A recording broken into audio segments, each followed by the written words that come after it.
Fun fact: in geology, a rift or chasm is a place where the Earth's crust and lithosphere are being pulled apart. The Baikal Rift Zone, the bottom of Lake Baikal, is the deepest continental rift on Earth.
On the left here, we're going to have the Spyderco Paramilitary 2, then the Kershaw Volt, Spyderco Sage 2, and the Benchmade 707 sequel.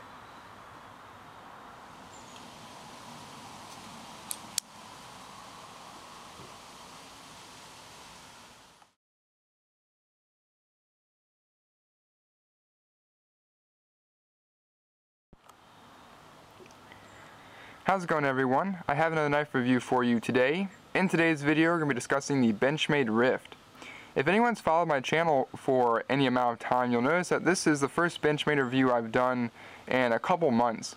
And the main reason for that is after purchasing several Benchmades, which I won't name those specific models, seeing that they've developed a very large amount of blade play and not being very satisfied with the out-of-box sharpness from the factory, I kind of veered away from Benchmade and leaned more towards Spyderco and Kershaw.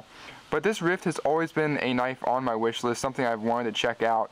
And after using this knife and carrying it as an EDC for the past month, I think my love and appreciation for Benchmade is renewed. And I'll discuss why in this video.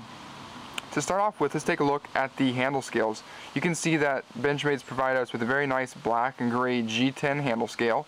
Has a very nice smooth texture through the center of the knife, and it has this milling or ribbing on the top and bottom of the scale, and that provides a very nice portion of texture that really allows you to lock your hand in and get a secure grip when you're using it. The only downside to this is, and I don't know if this is just my particular knife or it runs to the entire Rift lineup, but the G10 is very sharp along the edge. Benchmade, I guess, didn't take the time to round off those edges, and it comes to a very acute point.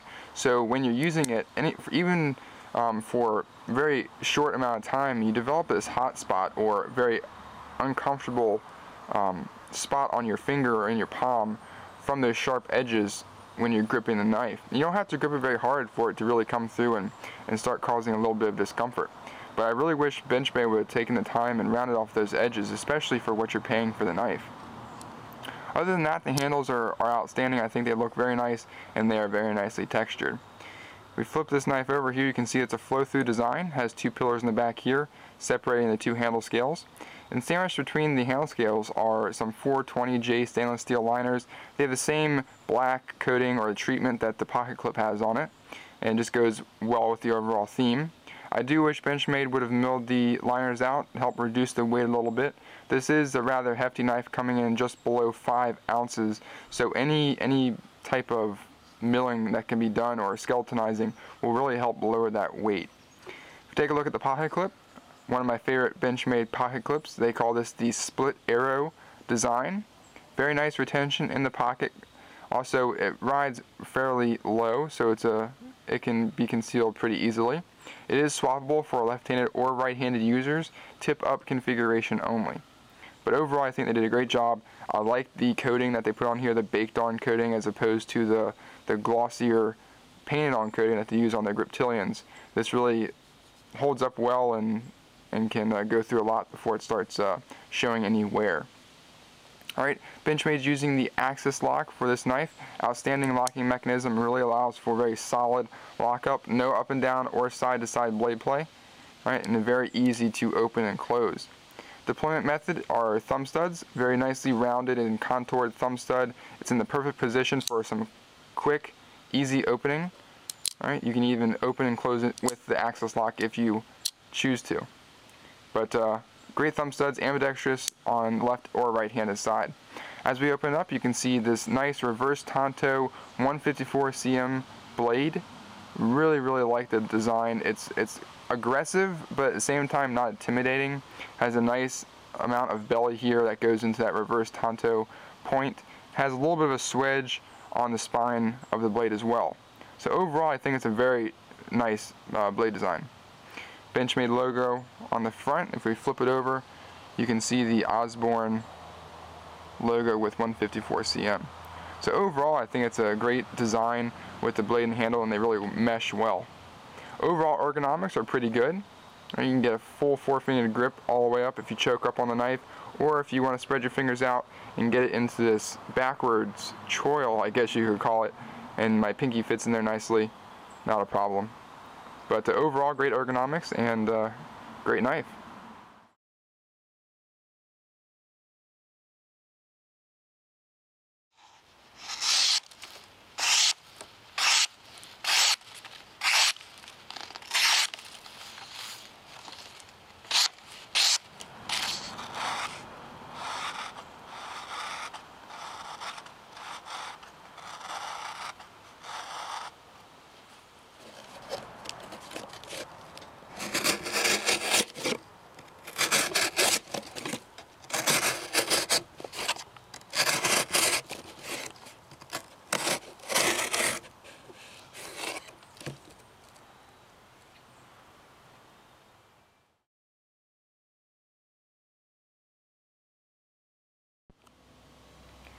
Now let's talk about some of the positives for the Benchmade Rift.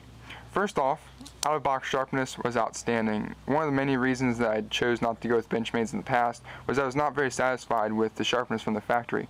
But with this Rift, Benchmade really came through and did an outstanding job. The factory edge was really sharp and has held true to that the entire time I've been using it.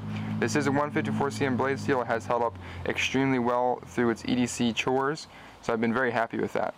You can also see another positive is just the cool looking blade. The reverse Tonto I'm a big fan of. Has a very nice integrated belly in there, just really allows you to bite into the material. And the overall design, I think, is outstanding. Solid lockup with axis lock, absolutely no movement up and down or side to side. Benchmade really kept the tolerances nice and tight and did a great job.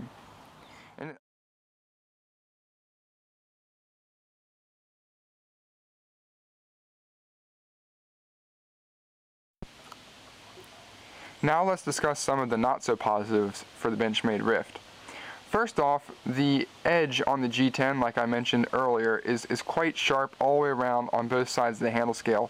And after extended periods of use, or even when you're gripping the knife a little bit harder for a specific task, it can really dig into your fingers, dig into the palm of your hand, and create some very uncomfortable hot spots. And I really think Benchmade, for the price, should have taken the time and rounded off those edges just to make it a more comfortable user. And then lastly, the weight. Granted, this is a larger knife, and I knew going in that it was a little bit heavier, but again, for the price, they could have milled out those liners and just taken a fraction of the weight off, maybe brought it down to 4 ounces, and really provided something that is lightweight, or relatively lightweight, decent sized blade, and outstanding materials. So those are just some of the not so positives and some of the things I think Benchmade could improve on this knife.